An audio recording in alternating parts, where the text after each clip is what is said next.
Hi all, welcome to ஜேதே vlogs. இன்றைக்கி வந்து நம்ம காவாங்கரையில் இருக்க சிவன் கோயிலுக்கு வந்திருக்கோம். இன்றைக்கி வந்து சனி பிரதோஷம். காலஸ்திரி சிவன் இது வந்து இங்கே அம்மன் இருக்காங்க. இன்றைக்கி வந்து இந்த வருஷத்தோட கடைசி சனி பிரதோஷம் இது தான். எல்லோரும் கோயிலுக்கு போங்க.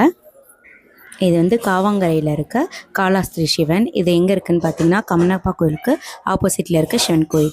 சிவனுக்கு வந்து இன்றைக்கி சனி பிரதோஷன்றனால எல்லா அபிஷேகமுமே இங்கே பண்ணுவாங்க.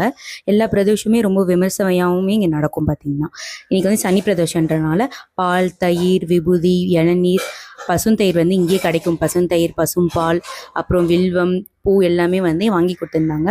நாங்களும் எங்களால் முடிஞ்சது வந்து வாங்கி கொடுத்துருந்தோம் சாமிக்கு. அதே மாதிரி இங்கே வந்து எல்லா இதுவுமே எல்லா பிரதோஷமுமே வந்து ரொம்ப சூப்பராக வந்து இங்கே இது பண்ணுவாங்க. இது வந்து பிரசன்னம்பிகை அம்பிகை.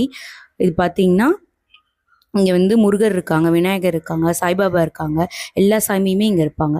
அதே மாதிரி காலபைரவர் இருக்காங்க. எல்லா சாமியுமே பார்த்திங்கன்னா உள்ளே வந்து இருக்கும். இன்றைக்கி பிரதோஷம் வந்து ரொம்ப விசேஷமாக வந்து இங்கே நடந்துகிட்ருக்கு. சனி பிரதோஷம் இது வந்து இந்த வருஷத்தில் வர கடைசி சனி பிரதோஷம். அதனால் எல்லோரும் கோயிலுக்கு போங்க. பாசிட்டிவாக வந்து நம்மளை வச்சுக்கணும் அப்படின்னா கோயிலுக்கு போகிறது தான் வந்து நம்மளுக்கு ஒரு ஹாப்பினஸை கொடுக்கும். அதே மாதிரி ஃபேமிலியாக எல்லோரும் போயிட்டு வாங்க.